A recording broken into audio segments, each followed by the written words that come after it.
السلام علیکم ورحمۃ اللہ وبرکاتہ نحمدہ ونصلی علی رسولہ الکریم اما بعد فاعوذ باللہ من الشیطان الرجیم بسم اللہ الرحمن الرحیم رب زدنی علما رب اشرح لی صدری ویسر لی امری واحلل عقدۃ من لسانی یفقہوا قولی الحمد للہ وحدہ والصلاۃ والسلام علی من لا نبی بعدہ۔ الحمد للہ ہم نے پچھلے سیشن میں یہ پڑھا تھا کہ سیرت کیا ہے، اس کی وضاحت یعنی ڈیفینیشن، اور سیرت کی ضرورت، اہمیت اور اس کے فوائد کو جانا تھا۔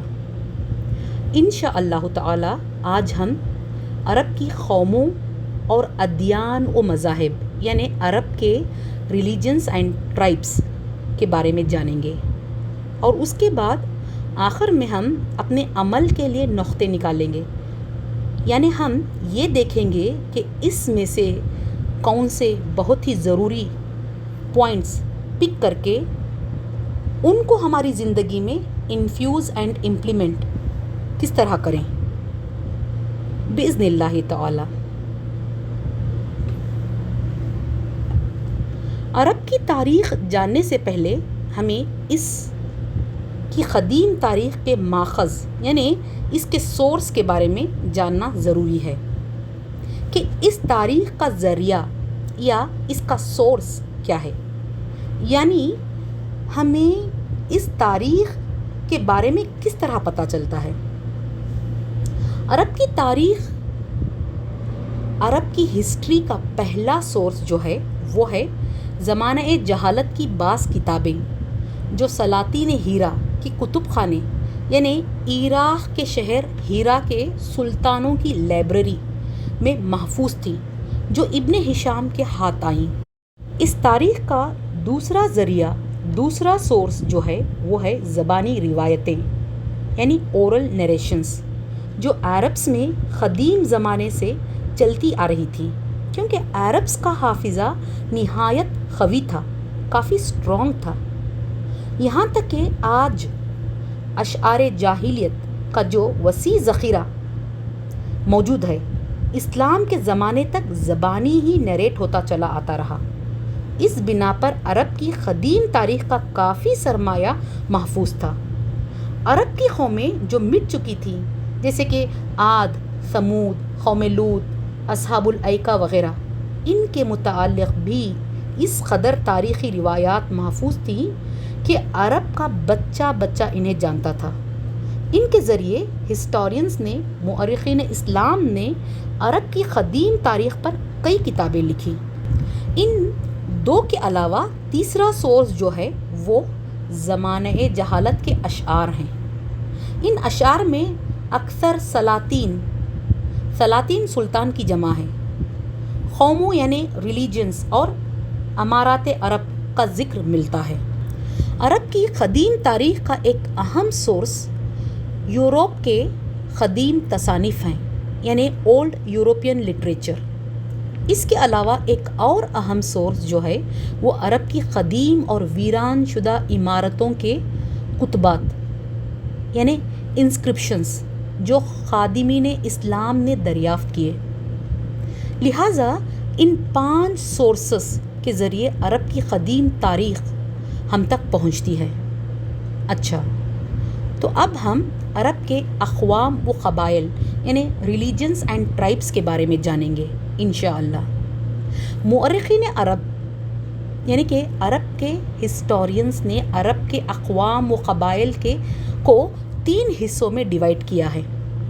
ان میں پہلے عرب بعیدہ ہیں، یعنی عرب کی وہ پرانی اور قدیم ترین قومیں جو اسلام سے بہت پہلے فنا ہو چکے تھے، یعنی مٹ چکے تھے، تباہ ہو چکے تھے، وہ قومیں عرب بعیدہ کہلاتی ہیں، جیسے عاد، ثمود، قوم لوط اور قوم شعیب وغیرہ۔ ان قوموں میں دوسری قسم ہے عرب عاربہ۔ عرب عاربہ یعنی وہ عرب جو یعرب بن یشجب بن قحطان کی نسل سے ہیں۔ قحطانی عرب کہا جاتا ہے۔ عرب بعیدہ کے بعد بنو قحطان عرب کے اصل باشندے بنے، لیکن ان کا اصل مسکن ملک یمن تھا۔ اور تیسرے ہیں عرب مستعربہ یعنی بنو اسماعیل، حضرت اسماعیل علیہ السلام کی اولاد جو حجاز میں آباد تھی۔ انہیں عدنانی عرب کہا جاتا ہے۔ ظہور اسلام کے وقت عرب عاربہ یعنی بنو قحطان اور عرب مستعربہ یعنی بنو اسماعیل عرب کے اصلی باشندے تھے، اور ان کے علاوہ چند یہودی قبیلے بھی مدینے میں آباد تھے۔ یہودیوں کے 3 قبیلے مدینے میں آ بسے تھے، جو بنو قینقاع، بنو نذیر اور بنو قریظہ تھے۔ بنو قحطان کی 3 بڑی شاخیں تھیں، خداعہ، کہلان اور ازد، اور ان 3 شاخوں میں سے ہر ایک شاخ کے بھی کئی قبیلے تھے، جیسے بنو کلب، بنو تنوخ، بنو جرم، بنو اسلم، بنو اسد، غسان، اوس، خزرج وغیرہ۔ یہ تھی وہ قومیں اور قبیلے جو عرب کی سرزمین پر اسلام کے ظہور کے وقت موجود تھیں۔ یعنی ہم نے کیا پڑھا؟ چلیے ایک مرتبہ ہم اس کا کوئک ریکیپ لے لیتے ہیں۔ ہسٹورینز عرب کی قوموں اور قبیلوں کو 3 گروپس میں ڈیوائیڈ کرتے ہیں۔ ان میں پہلے ہیں عرب بعیدہ۔ عرب بعیدہ کی کوئی قوم اب زمین پر باقی نہیں ہے، کیونکہ وہ سارے کے سارے تباہ ہو چکے ہیں، مٹ چکے ہیں، جن کا ذکر ہمیں قرآن میں کئی جگہ ملتا ہے۔ ہمیں یہ بھی پتہ چلتا ہے کہ یہ قومیں کس طرح تباہ ہوئیں۔ قرآن حکیم ہمیں بتاتا ہے کہ ان کے کفر اور نافرمانی کی وجہ سے اللہ تعالیٰ نے ان پر مختلف قسم کے عذاب بھیجے اور ان کا نام و نشان صفحہ ہستی سے مٹا کر رکھ دیا۔ لہٰذا عرب بعیدہ میں سے اب کوئی باقی نہیں ہے۔ عرب کی قوموں میں دوسرا گروپ ہے عرب عاربہ کا۔ انہیں قحطانی عرب کہا جاتا ہے، اور قحطانی عرب اصل میں یمن کے رہنے والے تھے۔ اور پھر ان قحطانی عرب کے 3 بڑی شاخیں تھیں، خداعہ، کہلان اور ازد، اور پھر ان 3 شاخوں میں سے ہر ایک شاخ کے کئی قبیلے تھے، جیسے بنو کلب، بنو اسلم، بنو جرم، بنو اسد، غسان، اوس، خزرج وغیرہ۔ عرب کی قوموں میں تیسرا اور فائنل گروپ جو تھا وہ عرب مستعربہ تھا۔ عرب مستعربہ حضرت اسماعیل علیہ السلام کی اولاد میں سے تھے، جو حجاز میں آباد تھے۔ انہیں عدنانی عرب کہا جاتا ہے، اور انہی کی نسل میں سے ہمارے پیارے نبی حضرت محمد مصطفیٰ صلی اللہ علیہ وسلم ہیں۔ یہ تھے عرب کے قومیں اور قبیلے۔ آگے ہم عرب کے مذاہب کے بارے میں جانیں گے انشاءاللہ تعالی۔ عرب میں اسلام سے پہلے مختلف مذاہب تھے، یعنی ڈیفرنٹ ریلیجنس۔ ان مذاہب میں بعض لوگوں کا عقیدہ تھا کہ جو کچھ ہے زمانہ یا فطرت ہے، یعنی لا آف نیچر، قانون قدرت ہے، بس اور کچھ نہیں۔ ان لوگوں کا ماننا تھا کہ خدا وغیرہ کوئی چیز نہیں۔ وہ اس بات پر بالکل یقین نہ رکھتے تھے کہ اللہ تعالیٰ نے ہمیں پیدا کیا ہے اور وہی ہمیں مارتا ہے، بلکہ وہ کہتے تھے کہ یہ زمانہ یا نیچر ہے جو ہمیں پیدا کرتا ہے اور مارتا ہے، لہٰذا کوئی خالق نہیں۔ عرب کی اس ہی طرح کے لوگوں کی نسبت قرآن مجید میں آتا ہے، سورہ جاثیہ میں، وَقَالُوا مَا هِيَ إِلَّا حَيَاتُنَا الدُّنْيَا نَمُوتُ وَنَحْيَا وَمَا يُهْلِكْنَا إِلَّا الدَّهْرُ۔ اور وہ لوگ کہتے ہیں کہ جو کچھ ہے یہی ہماری دنیا کی زندگی ہے، ہم مرتے ہیں اور جیتے ہیں، اور ہم کو مارتا ہے تو زمانہ مارتا ہے۔ اور ان میں سے بعض لوگ ایسے تھے جو خدا کے قائل تھے، یعنی خدا کو مانتے تھے، لیکن قیامت اور جزا و سزا کے منکر تھے، یعنی دوبارہ پیدا کیے جانے اور بدلے کے دن سے صاف صاف انکار کرتے تھے۔ انہی کو خطاب کر کے قرآن مجید میں اللہ رب العزت فرماتا ہے سورہ یاسین میں، قُلْ يُحْيِي الَّذِي أَنشَأَهَا أَوَّلَ مَرَّةٍ، کہہ دو ہڈیوں کو وہی دوبارہ زندہ کرے گا جس نے پہلی دفعہ پیدا کیا۔ اور ان لوگوں میں سے بعض لوگ تو خدا اور جزا و سزا کے بھی قائل تھے، مانتے تھے، لیکن نبوت کے منکر تھے، نبوت سے ان کو انکار تھا۔ ان کا ذکر سورہ فرقان میں آتا ہے، وَقَالُوا مَا لِهَذَا الرَّسُولِ يَأْكُلُ الطَّعَامَ وَيَمْشِي فِي الْأَسْوَاقِ، وہ کہتے ہیں کہ یہ کیسا رسول ہے کہ کھاتا پیتا ہے اور بازاروں میں چلتا پھرتا ہے۔ اور سورہ بنی اسرائیل میں آتا ہے کہ وہ کہتے تھے کہ اللہ نے آدمی پیغمبر بنا کر بھیجا ہے۔ ان کا خیال تھا کہ اگر کوئی پیغمبر ہو سکتا ہے تو اس کو فرشتہ ہونا چاہیے جو انسانی حاجات سے دور ہو۔ ان تین طرح کے لوگوں کے علاوہ عرب میں عموماً اکثر لوگ بت پرست تھے۔ ان لوگوں کا عقیدہ ایسا تھا کہ وہ بتوں کو خدا نہیں سمجھتے تھے، بلکہ وہ یہ کہتے تھے کہ وہ بت جن کو وہ پوج رہے ہیں خدا تک پہنچنے کے وسیلے ہیں۔ جیسا کہ سورہ زمر میں آتا ہے، آیت کا مفہوم ہے، ہم ان بتوں کو صرف اس لیے پوجتے ہیں کہ ہم کو خدا سے قریب کر دے۔ قبیلہ حمیر جو یمن کے تھے آفتاب کی یعنی سورج کی پوجا کرتے تھے۔ قبیلہ کنانا چاند کو پوجتے تھے، اور اسی طرح الگ الگ قبیلوں کے الگ الگ سیارے یعنی پلانٹس تھے جن کو وہ پوجتے تھے، جیسے عطارد یعنی پلانٹ مرکیوری، مشتری یعنی جوپیٹر وغیرہ۔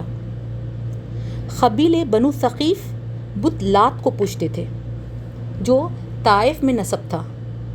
قریش اور کنانا عزا کی پوجا کرتے تھے جو مکہ معظمہ میں نصب تھا۔ اوس، خزرج اور غسان منات کی پرستش کرتے تھے جو مدینہ منورہ میں نصب کیا گیا تھا۔ اسی طرح ہر ایک قبیلے نے اپنا ایک بت بنا کر اپنے اپنے علاقوں میں نصب کر لیا تھا۔ ود، سوا، یغوث، یعوق وغیرہ ان کے بت تھے۔ ان میں سب سے بڑا بت حبل تھا جو کعبے کی چھت پر نصب کیا گیا تھا۔ قریش لڑائیوں اور جنگوں میں اس ہی بت کو پکارا کرتے تھے۔ کہا جاتا ہے کہ عرب میں بت پرستی کی عام اشاعت کی وجہ یہ ہوئی کہ قبائل عرب جو آس پاس کے علاقوں سے حج کو آتے تھے وہ اپنے ملک حج کے بعد واپس جاتے ہوئے حرم کے پتھروں کو اٹھا لے جاتے تھے اور ان کو ٹھیک کعبے کی بتوں کی طرح تراش کر ان کی عبادت کیا کرتے تھے۔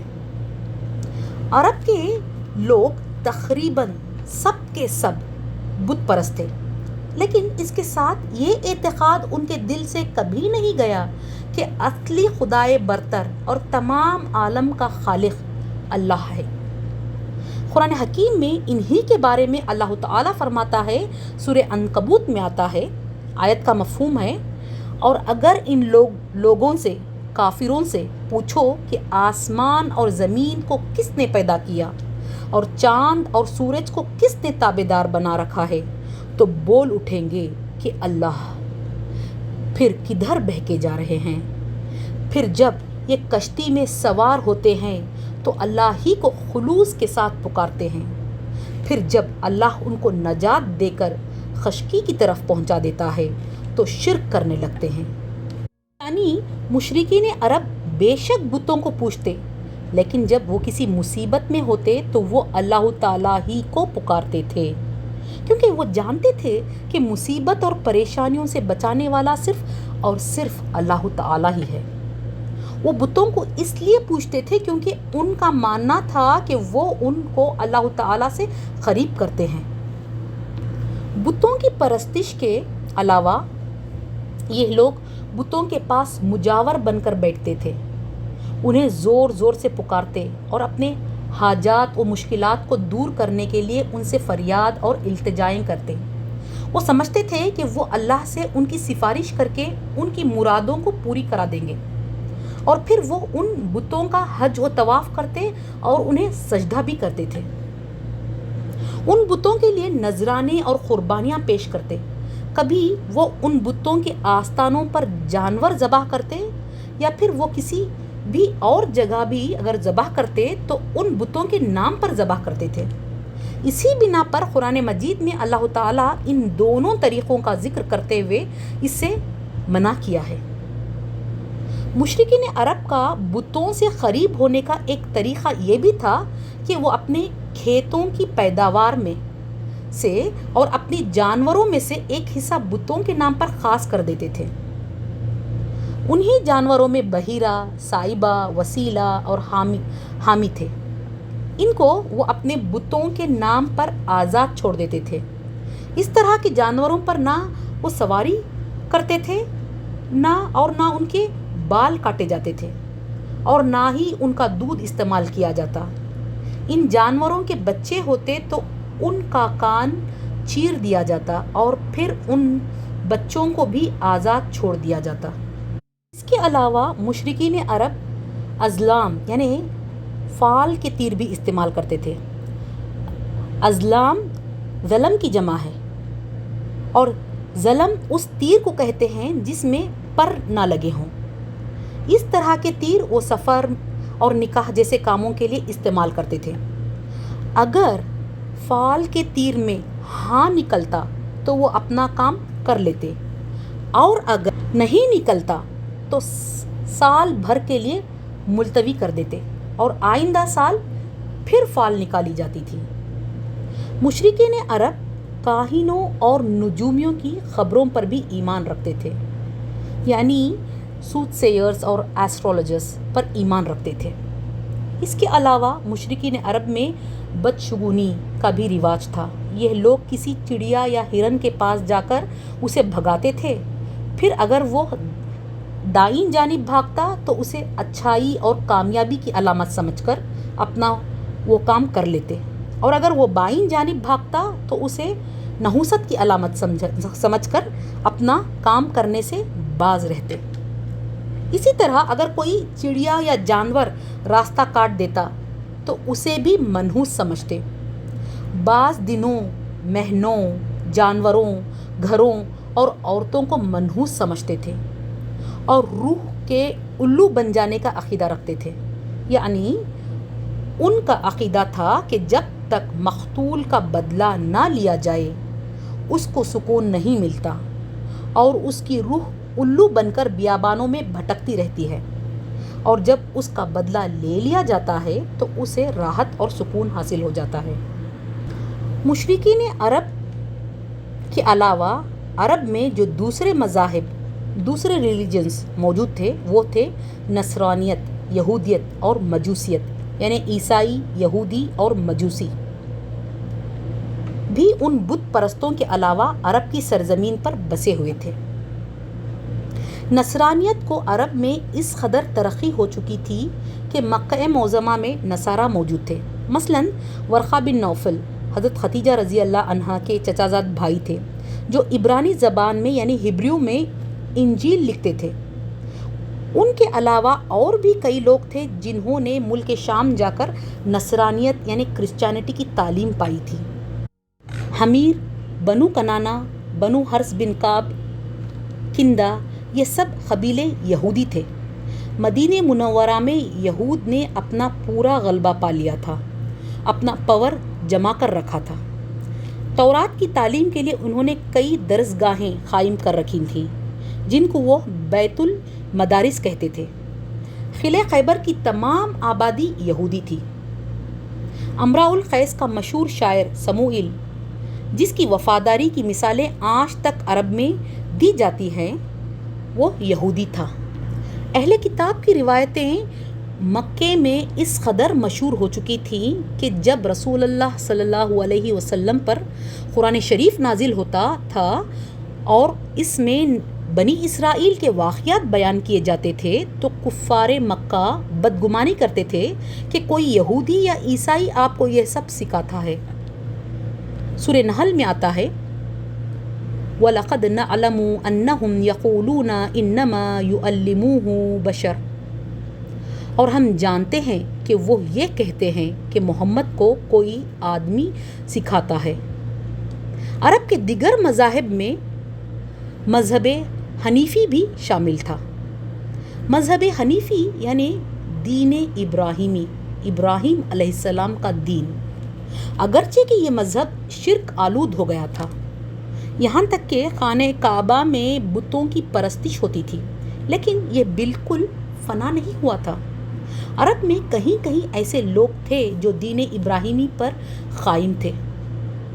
یہ لوگ جو صاحب بصیرت تھے، ان کو یہ منظر نہایت نفرت انگیز معلوم ہوتا تھا کہ انسان جو عاقل ہے، عقل رکھنے والا ہے، وہ لا یعقل، عقل نہ رکھنے والی چیز کے سامنے سر جھکائے۔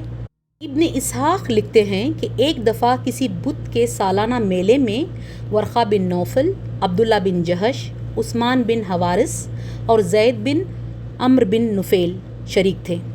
ان لوگوں کے دل میں بار بار یہ خیال آیا کہ یہ کیا بیہودہ پن ہے کہ ہم ایک پتھر کے سامنے سر جھکاتے ہیں جو نہ سنتا ہے، نہ دیکھتا ہے، نہ کسی کا نقصان کر سکتا ہے، نہ کسی کو فائدہ پہنچا سکتا ہے۔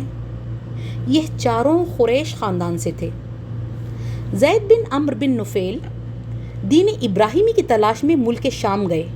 وہاں یہودی اور عیسائی علماء سے انہیں کوئی تسلی بخش جواب نہ ملا تو انہوں نے اس پر اکتفا کیا کہ میں ابراہیم علیہ السلام کا مذہب قبول کرتا ہوں۔ بخاری میں حضرت اسماء بنت ابو بکر کی ایک روایت ہے، میں نے زید کو اس حالت میں دیکھا کہ کعبے سے پیٹھ لگائے لوگوں سے کہتے تھے، اے اہل قریش، تم میں سے کوئی شخص میرے ابراہیم علیہ السلام کے دین پر نہیں ہے۔ عرب میں لڑکیوں کو زندہ دفن کر دیتے تھے۔ زید ہی وہ پہلے شخص تھے جنہوں نے اس رسم کی مخالفت کی، اور جب کوئی شخص ایسا ارادہ کرتا کہ وہ جا کر اپنی لڑکی کو زندہ دفن کر دے تو زید جا کر اس سے لڑکی مانگ لیتے تھے اور اس کی پرورش کرتے۔ اسی زمانے کے قریب امیہ بن ابی سلط، جو طائف کا مشہور رئیس اور شاعر تھا، اس نے بت پرستی کی مخالفت کی۔ حافظ ابن حجر لکھتے ہیں کہ امیہ نے زمانہ جہالت میں آسمانی کتابیں پڑھی تھیں اور بت پرستی کو چھوڑ کر دین ابراہیمی کو قبول کر لیا تھا۔ اگر ہم اس وقت کے جاہلی معاشرے کی بات کریں تو ان میں جو اجتماعی، سوشل، اقتصادی یعنی اکنومیکل اور اخلاقی ایتھیکل برائیاں پائی جاتی تھیں، وہ تھیں بتوں پر آدمیوں کی قربانی چڑھانا، باپ کی منکوحہ یعنی سوتیلی ماں بیٹے کو وراثت میں ملتی تھی، حقیقی بہنوں سے یعنی سگی بہنوں سے ایک ساتھ شادی جائز تھی، ازواج یعنی بیویوں کی کوئی حد مقرر نہیں تھی، یعنی ایک شخص جتنی چاہے بیویاں رکھ سکتا تھا۔ جوا، شراب، زناکاری کا رواج عام تھا۔ بے حیائی کی یہ حالت کہ ان کے شعراء بدکاری پر قصیدے لکھتے تھے اور عوام میں ان کو پڑھ پڑھ کر سناتے تھے۔ لڑائیوں میں لوگوں کو زندہ جلا دیا جاتا تھا، عورتوں کے پیٹ چاک کر دیے جاتے، معصوم بچوں کو قتل کر دیا جاتا۔ یہ سب کرنا ان کے یہاں جائز تھا۔ یہ تھا ہمارے پیارے نبی حضرت محمد مصطفیٰ صلی اللہ علیہ وسلم کے آنے سے پہلے کا ماحول۔ یہ حالت صرف سرزمین عرب کی ہی نہیں تھی بلکہ تمام دنیا میں یہی تاریکی چھائی ہوئی تھی۔ تو کیا ایسی تاریک اور جہالت سے لت پت ماحول میں ایک آفتاب عالم تاب کی ضرورت نہ تھی؟ یہ اللہ رب کائنات کا ساری انسانیت پر احسان ہے، اس نے اپنے پیارے بندے اور رسول کو ہماری رہنمائی کے لیے اس دنیا میں بھیجا۔ الحمدللہ۔ خاندان نبوت یعنی رسول اللہ صلی اللہ علیہ وسلم کے خاندان کو جاننے کے لیے نہایت ہی ضروری ہے کہ ہم سلسلہ اسماعیلی کو جانیں، کیونکہ رسول اللہ صلی اللہ علیہ وسلم حضرت اسماعیل علیہ السلام کی اولاد میں سے ہیں۔ ہم نے اس لیکچر کے شروع میں عرب کی قوموں کے بارے میں پڑھا. ہم نے پڑھا تھا کہ مؤرخین عرب کے اقوام کو 3 حصوں میں ڈیوائیڈ کرتے ہیں، اور ان میں تھے عرب بعیدہ اور عرب عاربہ، اور پھر تیسرے تھے عرب مستعربہ. عرب مستعربہ حضرت اسماعیل علیہ السلام کی نسل سے ہیں، جنہیں عدنانی عرب بھی کہا جاتا ہے. عرب مستعربہ کے جد اعلیٰ حضرت ابراہیم علیہ السلام ہیں، جو عراق کے شہر کے رہنے والے تھے. یہ شہر کوفہ کے قریب دریائے فرات یعنی ریور یوفریٹس کے مغربی ساحل ویسٹ بینک پر واقع ہے. ہم یہاں حضرت ابراہیم علیہ السلام کے واقعے سے سرسری طور پر ان بریف گزریں گے، تاکہ ہم یہ معلوم کریں کہ حضرت ابراہیم علیہ السلام عراق سے مکہ کیسے پہنچے اور ان کی اولاد حجاز میں کیسے آباد ہوئی. واقعہ یہ ہے کہ امام الناس حضرت ابراہیم علیہ السلام کو اللہ تعالیٰ نے بچپن ہی سے رشد و ہدایت، گائیڈنس اور عقل سلیم انٹلیکٹ عطا کی تھی، جس کی وجہ سے انہوں نے کبھی یہ قبول نہیں کیا کہ پتھر کے تراشے ہوئے بت ان کے خدا ہو سکتے ہیں. حالانکہ آپ کی پیدائش ایک بت پرست گھرانے میں بلکہ بت تراشوں کے گھرانے میں ہوئی تھی، جیسا کہ سورہ انبیاء میں اللہ تعالیٰ فرماتا ہے وَلَقَدْ آتَيْنَا إِبْرَاهِيمَ رُشْدَهُ مِن قَبْلُ وَكُنَّا بِهِ عَالِمِينَ. اور ہم نے ابراہیم کو پہلے سے ہدایت دی تھی اور ہم ان کے حال سے واقف تھے. لہٰذا حضرت ابراہیم علیہ السلام نے بچپن ہی سے کبھی یہ گوارا نہیں کیا کہ وہ بتوں کے آگے سر جھکائیں، بلکہ آپ نے کائنات میں غور و فکر کر کے یہ پتہ لگا لیا کہ اس کائنات کی ہر ایک چیز کریشن ہے اور اس کی کوئی بھی چیز کریٹر نہیں ہو سکتی، اور ان سب کا کریٹر خالق کوئی اور ہے. اس حقیقت کو جان لینے کے بعد ابراہیم علیہ السلام نے اپنے باپ آزر اور اپنی قوم کو سمجھانے کی بارہا کوشش کی کہ اپنے ہی ہاتھوں کے بنائے ہوئے بت ہمارے الہ کیوں کر ہو سکتے ہیں، لیکن انہوں نے آپ کی ہر ایک دلیل کو رد کر دی. ابراہیم علیہ السلام نے بھی اپنی قوم کے بتوں کو ماننے سے انکار کر دیا، اور پھر آپ نے ان کی غیر موجودگی میں ان کے بتوں کو تہس نہس کر دیا. اس جرم کی سزا میں وہاں کے بادشاہ نمرود نے آپ کو دہکتی آگ میں پھینکوا دیا، لیکن اللہ رب العالمین کے حکم سے وہ آگ آپ پر ٹھنڈی ہو گئی اور آپ کے لیے سلامتی بن گئی. اس کے بعد بحکم الہی حضرت ابراہیم علیہ السلام اپنی بیوی سارہ اور اپنے بھتیجے حضرت لوط علیہ السلام کے ساتھ ہجرت کر کے فلسطین میں آ کر آباد ہو گئے. ایک مرتبہ آپ مصر تشریف لے گئے تو فرعون آپ کی بیوی حضرت سارہ کو دیکھ کر بدنیت ہو گیا، لیکن اللہ تعالیٰ نے حضرت سارہ کی دعا کے نتیجے میں ان کی مدد کی اور فرعون پر ایسی گرفت کی کہ وہ ہاتھ پیر ہلا نہ سکا. فرعون اس حادثے کی نوعیت سے سمجھ گیا کہ حضرت سارہ اللہ تعالیٰ کی نہایت خاص اور مقرب بندی ہیں، اور وہ آپ سے اس قدر متاثر ہوا کہ اپنی بیٹی ہاجرہ کو ان کی خدمت میں دے دیا. حضرت سارہ نے حضرت ہاجرہ کو حضرت ابراہیم علیہ السلام کی زوجیت میں دے دیا. ابراہیم علیہ السلام حضرت سارہ اور ہاجرہ کے ساتھ واپس فلسطین تشریف لے گئے. اللہ تعالیٰ نے حضرت ابراہیم علیہ السلام کو حضرت ہاجرہ سے ایک بیٹا عطا کیا جو حضرت اسماعیل علیہ السلام تھے. حضرت اسماعیل علیہ السلام کی ولادت کے بعد حضرت ابراہیم علیہ السلام بحکم الہی حضرت ہاجرہ کو اور حضرت اسماعیل علیہ السلام کو لے کر حجاز تشریف لے گئے اور وہاں ایک وادی میں بیت اللہ کے قریب ٹھہرا دیا. اس وقت وہاں بیت اللہ نہ تھا. بعض سیرت نگاروں نے لکھا ہے کہ حضرت ابراہیم علیہ السلام کو ایسا کرنے کے لیے حضرت سارہ نے اصرار کیا تھا، واللہ عالم. غرض ابراہیم علیہ السلام ان دونوں کو وہاں چھوڑ کر واپس فلسطین لوٹ گئے۔ واپس لوٹتے ہوئے جب حضرت ابراہیم علیہ السلام نے حضرت ہاجرہ سے یہ کہا کہ وہ اللہ تعالیٰ کے حکم سے ان دونوں کو وہاں چھوڑ رہے ہیں تو وہ فوراً اس پر راضی ہو گئی، فوراً اطاعت سے سر جھکا دیا، بغیر کسی گلے شکوے کے، بغیر کسی بحث و مباحثے کے۔ اکیلے وہ اپنے بچے کو لے کر وہاں اس وادی میں رہیں اور حضرت اسماعیل علیہ السلام کی پرورش کی۔ اور پھر اس کے بعد زمزم کے چشمے کا مشہور واقعہ پیش آیا۔ اس سے پہلے اس وادی میں پانی موجود نہ تھا۔ کچھ عرصے بعد یمن سے ایک قبیلہ وہاں آیا جسے تاریخ میں جرہم کہا جاتا ہے۔ یہ قبیلہ حضرت ہاجرہ کی اجازت لے کر وہیں مکے میں ٹھہر گیا اور اس طرح یہ لوگ وہیں آباد ہو گئے۔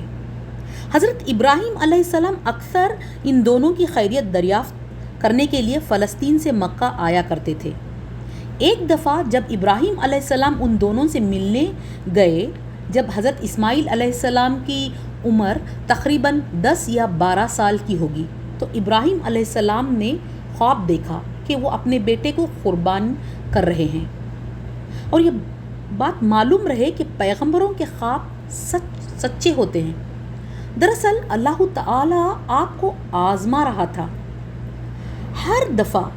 ہر دفعہ جب بھی اللہ تعالیٰ نے آپ کو آزمایا، آپ اس کی آزمائش میں پورے اترے، کامیاب ہوئے۔ لہٰذا حضرت ابراہیم علیہ السلام نے اپنا وہ خواب اپنے بیٹے کو سنایا تو وہ فوراً تیار ہو گئے اور اطاعت اور فرما برداری سے ان کے آگے سر جھکا دیا اور کہا، یا ابتی افعل ما تؤمر، اے میرے ابا جان، جو حکم ہوا ہے اسے بجا لائیں۔ ساری انسانی تاریخ خاسر ہے، ناکام ہے ایسی کوئی دوسری مثال پیش کرنے سے۔ ساری تاریخ میں آپ کو ایسی قربانی، جانثاری، فداکاری، اطاعت اور فرما برداری، صبر و استقامت کی کوئی دوسری مثال نہیں ملتی۔ سبحان اللہ، عقل دنگ رہ جاتی ہے کہ حضرت ابراہیم علیہ السلام، حضرت اسماعیل علیہ السلام اور حضرت ہاجرہ کی قربانیاں، فرما برداریاں اور صبر و استقامت دیکھ کر، اس لیے اللہ تعالیٰ نے حضرت ابراہیم علیہ السلام، حضرت اسماعیل علیہ السلام اور حضرت ہاجرہ کا نام رہتی دنیا تک کے لیے باقی رکھ دیا۔ اسلام کے تمام شعائر میں آپ کی اور آپ کے گھر والوں کی یاد اور تعظیم کو باقی رکھ دی۔ کوئی نماز مکمل نہیں ہو سکتی درود ابراہیمی کے بغیر۔ حج و عمرے کے تمام ارکان، سعی، بیت اللہ کی تعمیر ہو یا اس کا طواف، آب زمزم، مقام ابراہیم، ہر چیز میں آپ تینوں کی یاد باقی رکھ دی۔ سورہ بقرہ میں اللہ تعالیٰ فرماتا ہے کہ حضرت ابراہیم علیہ السلام اور آپ کے بیٹے حضرت اسماعیل علیہ السلام جیسے جیسے کعبے کی بنیادیں اور دیواریں اٹھا رہے تھے تو وہ ساتھ ساتھ دعائیں بھی مانگے جا رہے تھے۔ ربنا وابعث فیہم رسولا منہم یتلو علیہم آیاتک ویعلموہم الکتاب والحکمت ویزکیہم۔ اے ہمارے رب، ہماری اولاد میں سے ایک رسول بھیج جو ان کے پاس تیری آیتیں پڑھیں، انہیں کتاب و حکمت سکھائے اور انہیں پاک کرے۔ حضرت ابراہیم علیہ السلام اور حضرت اسماعیل علیہ السلام کی دعا اللہ تعالیٰ نے تقریباً 2500 سال بعد، یعنی 2500 ایئرس کے بعد حضرت محمد مصطفیٰ صلی اللہ علیہ وسلم کی صورت میں پوری کی۔ رسول اللہ صلی اللہ علیہ وسلم حضرت ابراہیم علیہ السلام اور حضرت اسماعیل علیہ السلام کی دعا تھے اور آپ ان دونوں کی اولاد میں سے تھے، کیونکہ حضرت اسماعیل علیہ السلام جب مکے میں آباد ہوئے تو مکے میں آباد بنو جرہم کے خاندان میں شادی کر لی۔ اللہ تعالیٰ نے حضرت اسماعیل علیہ السلام کو 12 بیٹے عطا کیے۔ ان 12 بیٹوں سے 12 قبیلے وجود میں آئے اور وہ سب مکے میں ہی بس گئے، اور پھر ان سے جو اولاد ہوئی وہ عرب مستعربہ کہلائی۔ اب عرب کا بڑا حصہ اسی خاندان سے ہے۔ ہمارے پیارے نبی صلی اللہ علیہ وسلم حضرت اسماعیل علیہ السلام کے دوسرے بیٹے خداد کی نسل میں سے ہیں۔ پیغمبر اسلام حضرت محمد صلی اللہ علیہ وسلم اور خود اسلام کی تمام تر تاریخ اسی آخری سلسلے سے وابستہ ہے، اور جو شریعت رسول اللہ صلی اللہ علیہ وسلم کو عنایت ہوئی وہ وہی ہے جو حضرت ابراہیم علیہ السلام کو عطا کی گئی تھی۔ سورہ حج میں اللہ تعالیٰ فرماتا ہے ملت ابیکم ابراہیم هو سماکم المسلمین من قبل وفی ھذا، اور تمہارے لیے تمہارے باپ ابراہیم کا دین پسند کیا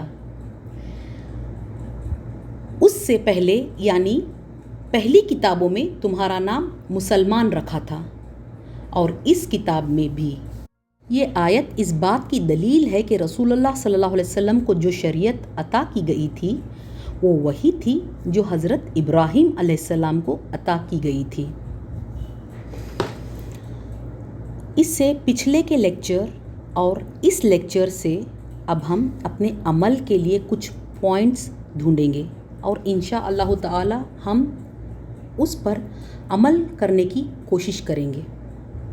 ہم نے پچھلے لیکچر میں ہمارے رسول حضرت محمد مصطفیٰ صلی اللہ علیہ وسلم کے بارے میں کیا پڑھا تھا؟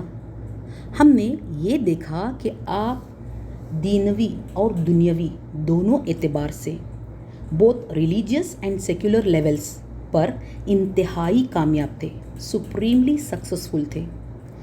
یہ تھے ہمارے نبی۔ آپ نے دین اور دنیا کے درمیان صحیح بیلنس، ایکوریٹ بیلنس قائم کیا۔ ایک طرف آپ اخلاق و کردار میں، عبادات میں، افعال و اقوال و اعمال میں اپنی مثال آپ تھے، تو دوسری اور قانون بنانے اور سیاست میں اور ملٹری لیڈرشپ وغیرہ میں انتہائی کامیاب تھے۔ تو اس میں میرے اور آپ سب کے لیے یہ چیک کرنے کی ضرورت ہے کہ کیا ہم جس نبی کو اپنا رول ماڈل مانتے ہیں، جس کو ہم فالو کرتے ہیں اور جس سے محبت کرنے کے اور محبت رکھنے کے دعوے کرتے ہیں، تو ہم ان دونوں فیلڈز میں کہاں ہیں؟ کیا ہم مسلمان دونوں فیلڈز میں یا پھر ان میں سے کسی ایک فیلڈ میں بھی کامیاب ہیں؟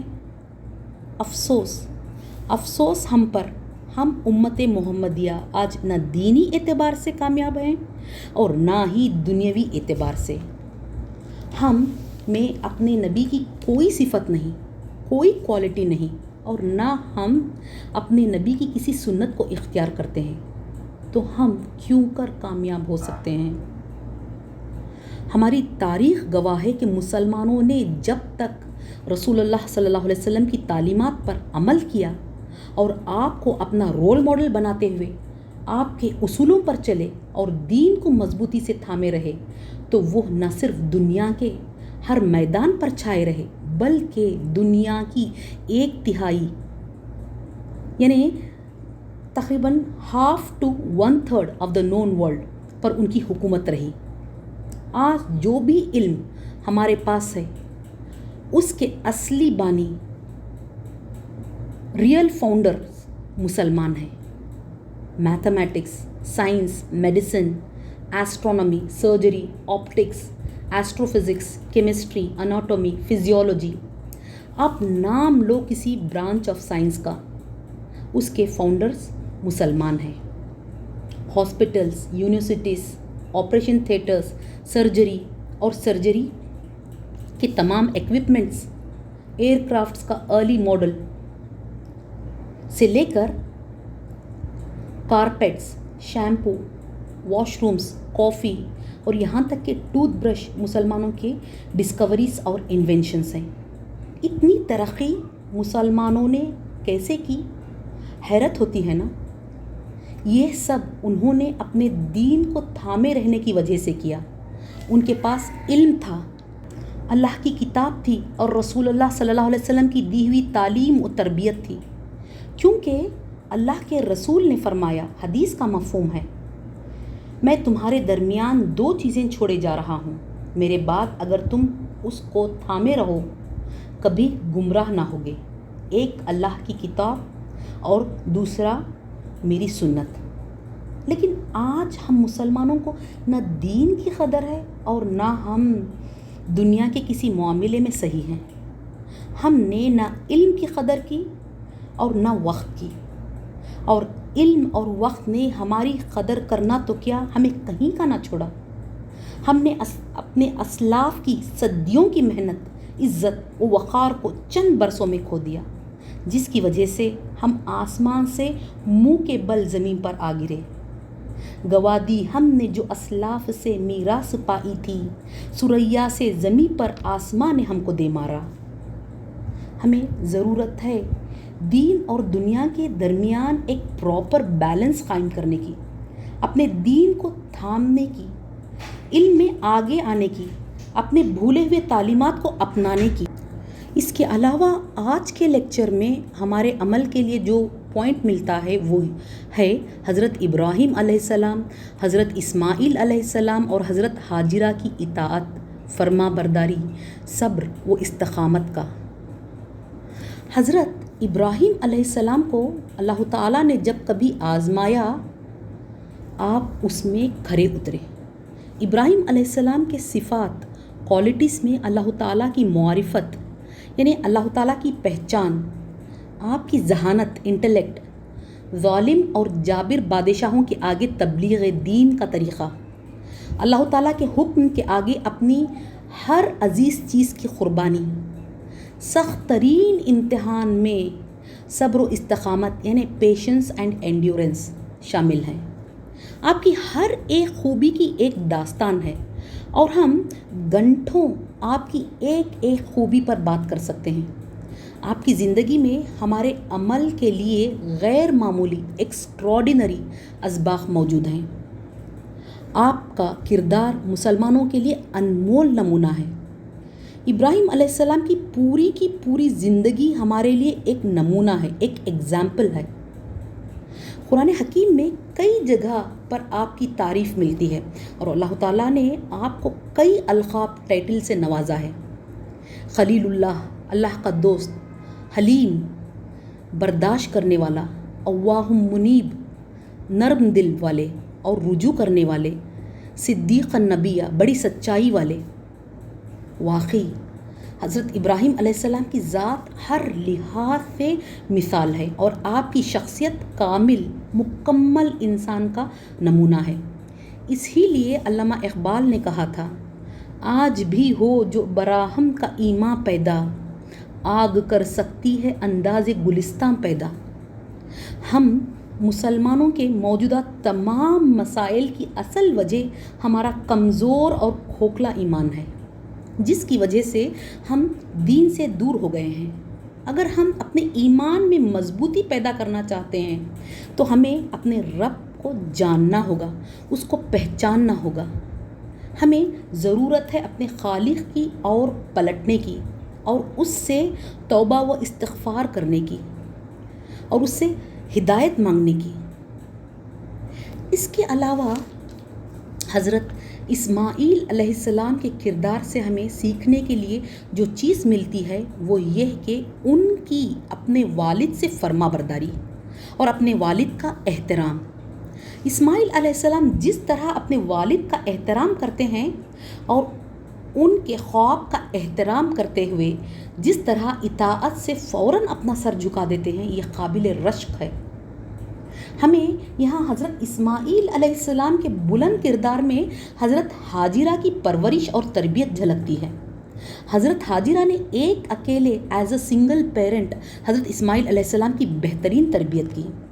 اس کے باوجود آپ نے اسماعیل علیہ السلام کو ہر طرح کے اخلاق و تہذیب سے آراستہ کیا، والد کا احترام اور ان کا فرما بردار بنایا۔ کسی طرح کی نگیٹیوٹی والد کے خلاف ان کے اندر آنے نہ دی۔ انہیں یہ کہہ کر نہیں ورغلایا کہ تمہارے والد ہمیں یہاں اس بیابان میں بے یار و مددگار چھوڑ چلے ہیں، ہماری خیریت دریافت کرنے برسوں نہیں آئے، وغیرہ وغیرہ۔ ہم میں سے ہر ایک کو ضرورت ہے حضرت ہاجرہ سے سبق لینے کی، اور یہ سیکھنے کی کہ ہم اپنے بچوں کی کس طرح پرورش کریں۔ ہمارے پاس دنیا کی ہر نعمت ہونے کے باوجود کوئی ایک چھوٹی کمی بھی برداشت نہیں کر سکتے۔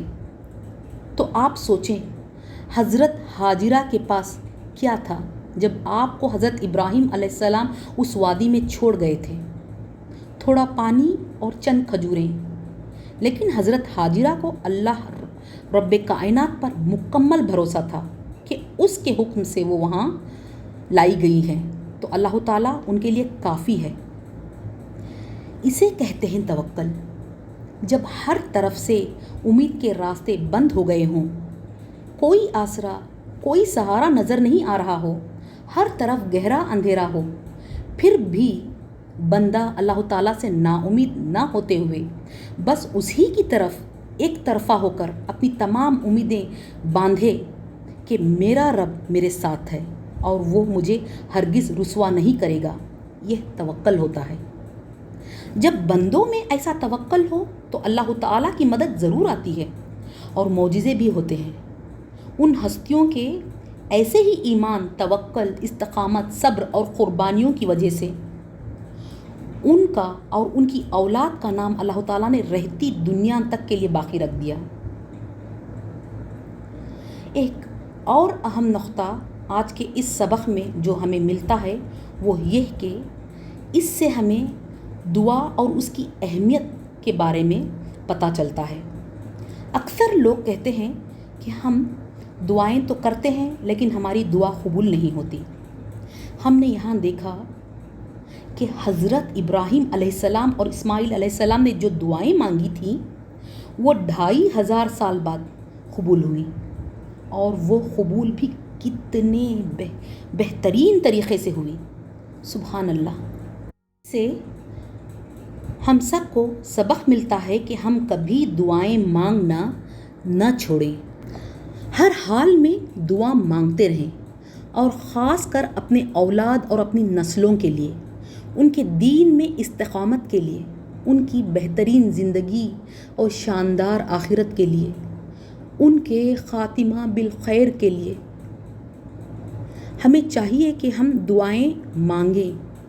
وہ کب قبول ہوں گی، کیسے قبول ہوں گی، کس طرح قبول ہوں گی، کس صورت میں قبول ہوں گی بھی یا نہیں، وہ اپنے رب پر، اپنے مالک پر چھوڑ دیں۔ کیونکہ حدیث میں آتا ہے، مسند احمد کی حدیث ہے جس کا مفہوم ہے، رسول اللہ صلی اللہ علیہ وسلم نے فرمایا، جب کوئی مومن اللہ تعالیٰ کو پکارتا ہے تو اللہ تعالیٰ اس کو ان 3 میں سے ایک چیز عطا کرتا ہے۔ پہلا یہ کہ اللہ تعالیٰ اپنے بندے کی دعا فوراً قبول کر لیتا ہے اور اس کو اس کی مانگی ہوئی وہ چیز دے دیتا ہے۔ دوسرا یہ کہ اس کی دعا کو آخرت کے لیے ذخیرہ کر دیتا ہے، یعنی اس کو اس دعا کا بدلہ آخرت میں دیتا ہے۔ یا پھر تیسرا یہ کہ اس دعا کے قبول کیے جانے کے بدلے اس پر آنے والی کوئی مصیبت ٹال دیتا ہے۔ اس حدیث سے ہمیں دعا کی اہمیت پتہ چلتی ہے، اور پتہ چلتا ہے کہ دعا کرنے والا ہر حال میں فائدے میں رہتا ہے۔ اس کے لیے ضروری ہے کہ ہم کو اللہ تعالیٰ کی ذات پر مکمل بھروسہ ہو اور ہم میں صبر و استقامت ہو۔ ہمیں اگر اپنے آپ کو بدلنا ہے اور اپنی زندگی کو کامیاب بنانا ہے تو ہمیں چاہیے کہ ہم ان عظیم اور پاک ہستیوں کی طرف دیکھیں کہ وہ کس طرح کامیاب ہوئے، کیونکہ یہاں یاد رکھنے کی بات ہے کہ علم، عمل اور ہدایت اللہ تعالیٰ صرف اور صرف مانگنے والوں کو دیتا ہے، جن میں اس کی طلب اور تڑپ ہو، اور اللہ کرے کہ ہم بھی ان لوگوں میں سے ہوں۔ وآخر الدعوانا ان الحمد للہ رب العالمین۔ سبحانک اللہم وبحمدک اشہد ان لا الہ الا انت استغفرک واتوب الیک۔ السلام علیکم ورحمۃ اللہ وبرکاتہ۔